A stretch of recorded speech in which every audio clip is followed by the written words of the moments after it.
টেকনাফে এবার Saint Martin বাসের সুপারভাইজারকে অপহরণ।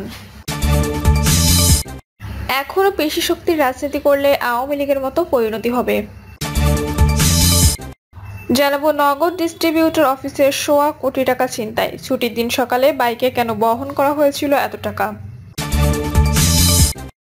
এবং সর্বশেষ জানাবো ধেয়ে যাচ্ছে ইরানের মিসাইল, নিরাপদ আশ্রয়ে যাওয়ার নির্দেশ ইসরায়েলিদের। শুনছিলেন সংবাদ শিরোনাম, এবারে বিস্তারিত। টেকনাফে এবার সেন্ট মার্টিন বাসের সুপারভাইজারকে অপহরণ। কক্সবাজারের টেকনাফে এবার অপহরণের শিকার হলেন বিলাসবহুল গাড়ি সেন্ট মার্টিন বাসের সুপারভাইজার সালমান খান। সন্ধ্যায় টেকনাফ থেকে ঢাকায় যাওয়ার পথে 8 নম্বর ওয়ার্ডের দক্ষিণ আলীখালীর নতুন রাস্তার মাথা থেকে গাড়ি নামিয়ে কয়েকজন সন্ত্রাসী তাকে অপহরণ করে নিয়ে যায় বলে জানিয়েছেন তার স্বজনরা। সালমান খান হিল্লা ইউনিয়নের 9 নম্বর ওয়ার্ডের বাসিন্দা দমদমিয়া গ্রামের শাহজাহানের ছেলে। তাকে উদ্ধারে প্রশাসনের সহায়তা কামনা করেছেন এলাকাবাসী। হিলা ইউনিয়ন পরিষদের চেয়ারম্যান মোহাম্মদ আলী জানান, আমার এলাকায় কয়েকজন মানুষ অপহরণের বিষয়ে জানিয়েছিল। আমি তাদেরকে থানায় অবগত বা লিখিতভাবে অভিযোগ দিতে বলেছি। টেকনাফ মডেল থানার পুলিশ পরিদর্শক হিমেল রায় জানান, অপহরণের বিষয়ে সংবাদ পাওয়ার পর থেকে আমাদের পক্ষ থেকে খোঁজ খবর নিচ্ছি, তবে এখনো ভিকটিম পরিবারের পক্ষ থেকে কেউ থানায় লিখিত অভিযোগ করেননি। এখনো পেশি শক্তির রাজনীতি করলে আওয়ামী লীগের মতো পরিণতি হবে।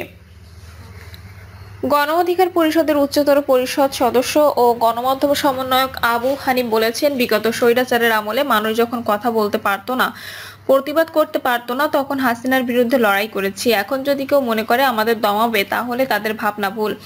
জুলাই গণ অভ্যুত্থানের মাধ্যমে আমরা এক নতুন বাংলাদেশ পেয়েছি। এই বাংলাদেশে গণ দখলদারি চলবে না, চাঁদাবাজি চলবে না, নতুন বাংলাদেশ কোনো পেশি শক্তি রাজনীতি চলবে না। এখন রাজনীতি হবে যোগ্যতা ও মেধার।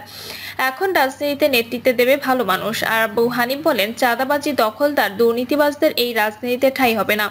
কেউ যদি পেশি শক্তির রাজনীতি করতে চায়, তাহলে তাদের পরিণতিও আওয়ামী লীগের মতো হবে। জুলাই গণ অভ্যুত্থান শুধু হাসিনার মতো পতন ঘটায় নাই, বাংলাদেশের রাজনীতির গুণগত পরিবর্তনের সুযোগ করে দিয়েছে। নগদ ডিস্ট্রিবিউটর অফিসের 1.25 কোটি টাকা ছিনতাই, ছুটির দিন সকালে বাইকে কেন বহন করা হয়েছিল এত টাকা। সাপ্তাহিক ছুটির দিন হওয়া সত্ত্বেও মাইক্রো বা টাকা বহন করা গাড়িতে না নিয়ে গত শনিবার সকালে ব্যাগে ভরে বাইকের মতো অনিরাপদ যানবাহনে বহন করা হয়েছিল নগদের দুটি ডিস্ট্রিবিউটর অফিসের 1.25 কোটি টাকা। শুধু তাই নয়, যে দুজনের উপর টাকা বহনের দায়িত্ব ছিল তারা ছিলেন অনুপস্থিত। তাদের অবর্তমানে অনভিজ্ঞ 2 সুপারভাইজার সহ 4 জনের উপর টাকা বহনের দায়িত্ব দেওয়া হয়। 4 জনকে ওই মোটা অঙ্কের টাকা বহনের নির্দেশনা দিয়েছিলেন নগদের উত্তরা ডিস্ট্রিবিউটর অফিসের ম্যানেজার রিজাউল ইসলাম। সকাল 8:50 দিকে উত্তরা 13 নম্বর সেক্টরের 12 নম্বর রোডে স্থানীয় ডিস্ট্রিবিউটর অফিসের এমডি আব্দুল খালেক নয়নের বাসা থেকে দুটি ব্যাগে ভরে দুটি মোটরসাইকেল যোগে 1,22,98,000 টাকা নিয়ে রওনা দেন 4 জন। গন্তব্য উত্তরা 13 সেক্টরের 13 নম্বর রোডের 49 নম্বর বাসা, যেখানে উত্তরা নগদের ডিস্ট্রিবিউটর অফিস। কিন্তু উত্তরা 13 নম্বর রোডের 37 নম্বর বাসার সামনে বাম পাশে পৌঁছতেই আগে থেকে অবস্থান নেওয়া কালো রঙের হাইস গাড়ি দুটি মোটরসাইকেলের গতি রোধ করে। পরে র্যাব পরিচয়ে ও র্যাবের কালো কোটি পরিহিত 8 থেকে 10 জন অস্ত্রের মুখে 4 জনকে জিম্মি করে ব্যাগ ছিনিয়ে নেয়। একটা ফিল্মি স্টাইলে কালো কাপড়ে ছিনতাইকারীদের মুখ ছিল ঢাকা। অস্ত্রের মুখে 3 জনকে টাকার ব্যাগ সহ গাড়িতে ওঠানো হয়। একজন দৌড়ে পালাতে সক্ষম হন, যদিও তার কাছে থাকা ব্যাগে ছিল মাত্র 1,98,000 টাকা। মোটা অঙ্কের টাকা কেন নগদের ডিস্ট্রিবিউটর অফিসের এমডি আব্দুল খালেক নয়নের বাসায় রাখা হয়েছিল? দায়িত্বপ্রাপ্তদের অনুপস্থিতিতে অন্য 4 জনকে বা কেন টাকা বহনের মতো ঝুঁকিপূর্ণ কাজের দায়িত্ব দেওয়া হয়েছিল? 1.25 কোটি টাকা কেন ব্যাগে ভরে দুটি মোটরসাইকেল বহন করা হচ্ছিল? ঝুঁকি বিবেচনায় পুলিশের মানি এসকর্ট সেবা পেতে কেন যোগাযোগ করা হয়নি পুলিশের সঙ্গে? এসব প্রশ্নের সদুত্তর খুঁজছে তদন্ত সংশ্লিষ্ট পুলিশ কর্মকর্তারা। তবে নগদ ডিস্ট্রিবিউটর অফিসের 2 এমডির কেউই কোনো সহকর্মীকে সন্দেহ করছেন না, নিজেদের ভুলকে দুষছেন। বলছেন, ঈদের কারণেই এত টাকা জমে গিয়েছিল। মাত্র 200 গজ দূরত্ব ভেবেই বাইকে করে টাকা স্থানান্তরের ঝুঁকি মনে করেননি তারা। চাঞ্চল্যকর এই ঘটনায় উত্তরা পশ্চিম থানা পুলিশ ছাড়াও তদন্ত করেছে DB police, police bureau of investigation, Dhaka metro, উত্তর পুলিশের এলিট ফোর্স র্যাব। তদন্ত সংশ্লিষ্ট সব সংস্থার সন্দেহের তীর নগদের কর্মীদের দিকেই। তাদের মধ্যে কেউ আগে থেকে বিষয়টি জেনে ছিনতাইয়ে সহযোগিতা করেছে।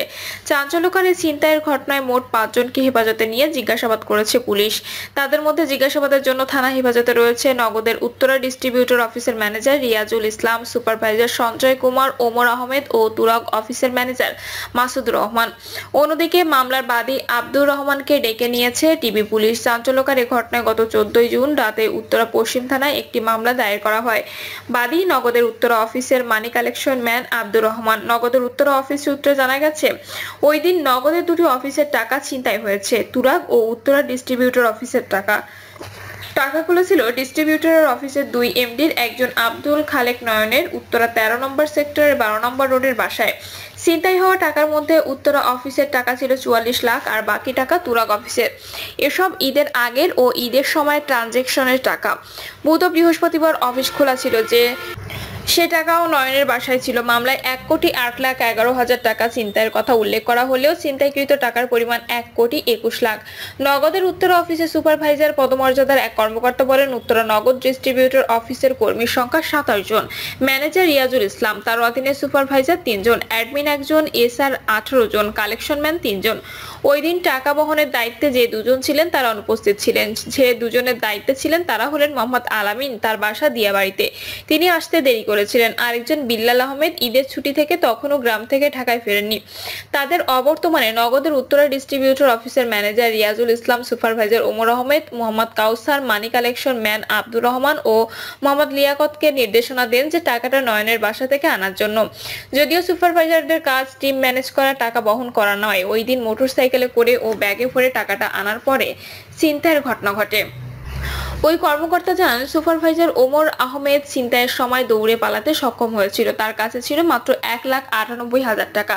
ঘটনার পর জিজ্ঞাসাবাদের জন্য থানা ও ডিবি হেফাজতে রয়েছেন নগদের উত্তরা ডিস্ট্রিবিউটর অফিসের ম্যানেজার রিয়াজুল ইসলাম, সুপারভাইজার সঞ্জয় কুমার, ওমর আহমেদ ও তুরাগ অফিসের ম্যানেজার মাসুদুর রহমান। অন্যদিকে মামলার বাদী আব্দুর রহমানকে ডেকে নিয়েছে ডিবি পুলিশ।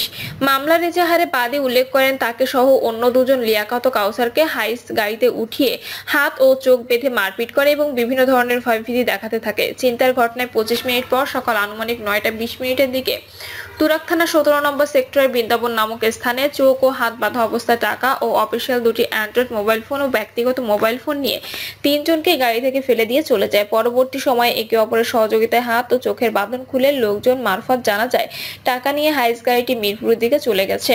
র্যাব পরিচয়ে ছিনতাইয়ের ঘটনার বিষয়ে জানতে চাইলে র্যাবের লিগ্যাল অ্যান্ড মিডিয়া উইং পরিচালক wing commander MZM Intekhab Chowdhury বলেন, র্যাবের গোয়েন্দা ও অপারেশন বিভাগ ছাড়াও র্যাব 1 গভীরভাবে ছায়া তদন্ত করছে। এই ছিনতাইয়ের ঘটনায় যারা সন্দেহের ভেতরে আছেন তাদের জিজ্ঞাসাবাদ করা হচ্ছে। যেসব ডিজিটাল ফুটপ্রিন্ট আমরা পেয়েছি সেগুলো বিশ্লেষণ করে অভিযান চলছে। নগদের উত্তরা অফিসের কর্মীদের জিজ্ঞাসাবাদ করা হচ্ছে। র্যাবের কোনো সদস্য এই ছিনতাইয়ের ঘটনায় জড়িত রয়েছে কিনা জানতে চাইলে তিনি বলেন, এটা বলার মতো সময় এখনো আসেনি। তদন্ত শেষ হওয়ার আগে এই মুহূর্তে কিছু বলা ঠিক হবে না। আমরা সর্বাত্মক কাজ করছি, আশা করছি অপরাধীরা ধরা পড়বে। ডিএমপির উত্তরা বিভাগের উপকমিশনার মহিদুল ইসলাম বলেন, যারা অপরাধী তারা পুলিশ বা র্যাবের দুর্বলতা ফোকর ব্যবহার করে থাকে। সেদিন ছুটির দিন ছিল, তার মধ্যে সকালবেলা মোটা অঙ্কের টাকা কেন নগদের ডিস্ট্রিবিউটর অফিসের এমডি আব্দুল খালেক নয়নের বাসা থেকে 2টি মোটরসাইকেলে বহন করা হচ্ছিল তা খতিয়ে দেখা হচ্ছে।